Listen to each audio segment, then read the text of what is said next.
नमस्कार, मैं हूँ हेमंत चढ़ार और आप देख रहे हैं मध्य प्रदेश का number 1 news channel the Bahujan news Damoh MP. चलिए अब देखते हैं दमोह और मध्य प्रदेश की सभी मुख्य खबरें फटाफट अंदाज में। सुप्रीम कोर्ट ने आंध्र प्रदेश के डिप्टी कलेक्टर टाटा मोहन राव को कड़ी फटकार लगाते हुए दो टूक कहा कि या तो तहसीलदार बनो या जेल जाओ। मामला 2014 का है, जब गुंटूर में तहसीलदार रहते हुए राव ने 80 से ज्यादा पुलिसकर्मियों के साथ मिलकर गरीबों के मकान गिरा दिए थे, जबकि आंध्र प्रदेश हाई कोर्ट ने पहले ही इन परिवारों को अंतरिम राहत दी थी।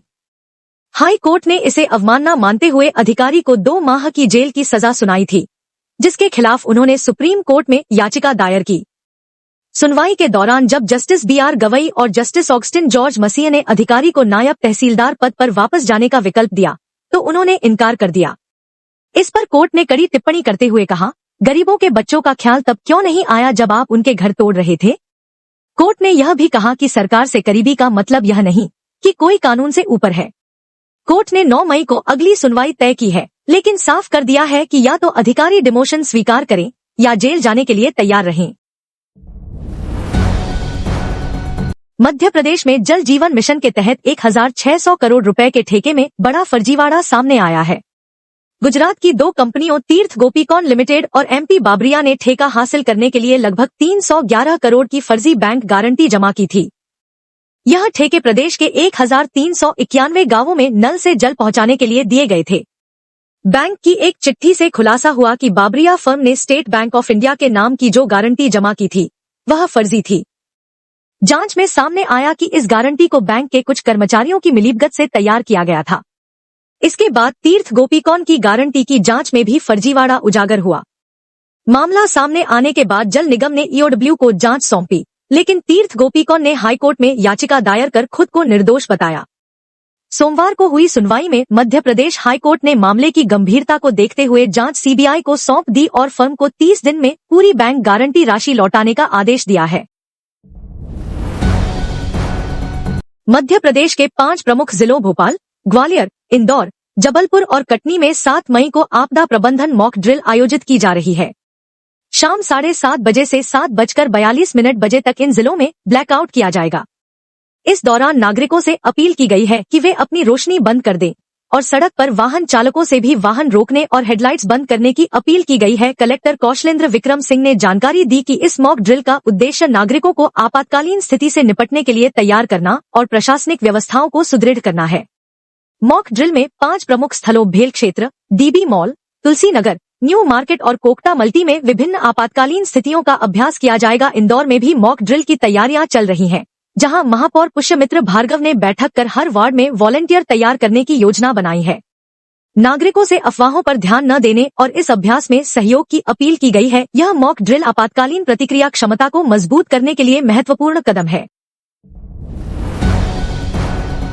जम्मू कश्मीर के मुख्यमंत्री उमर अब्दुल्ला ने पहलगाम में युवक इम्तियाज अहमद की मौत पर गहरी चिंता जताई है और कहा है कि जो हुआ वह नहीं होना चाहिए था।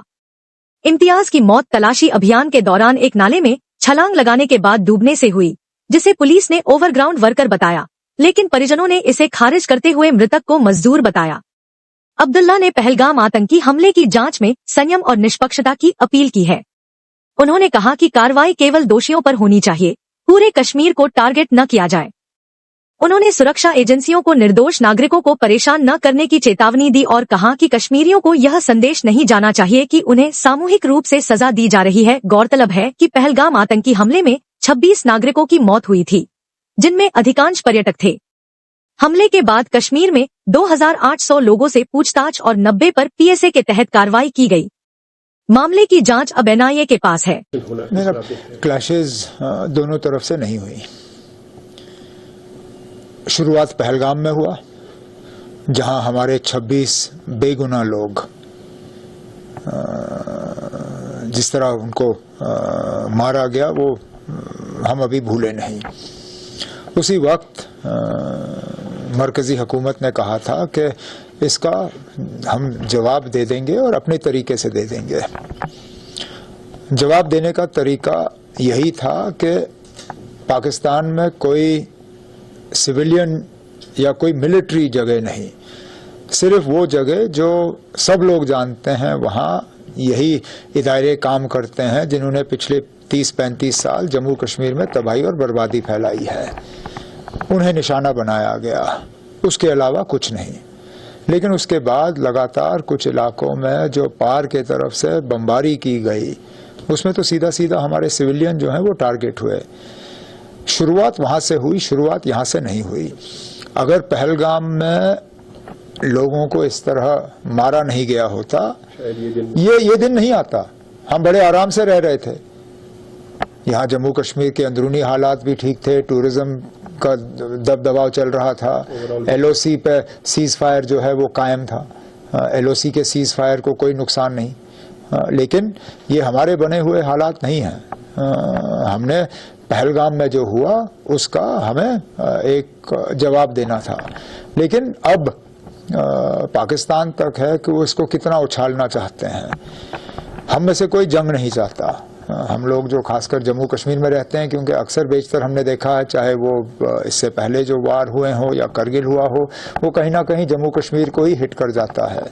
हम तो चाहेंगे कि हालात जो है वो दोबारा ठीक बने, लेकिन उसके लिए पहले हमारे जो पड़ोसी मुल्क हैं उनको अपनी बंदूकें शांत करनी होंगी। यहाँ से फिर बंदूक चलेगी नहीं। Subscribe the Bahujan news and like this video.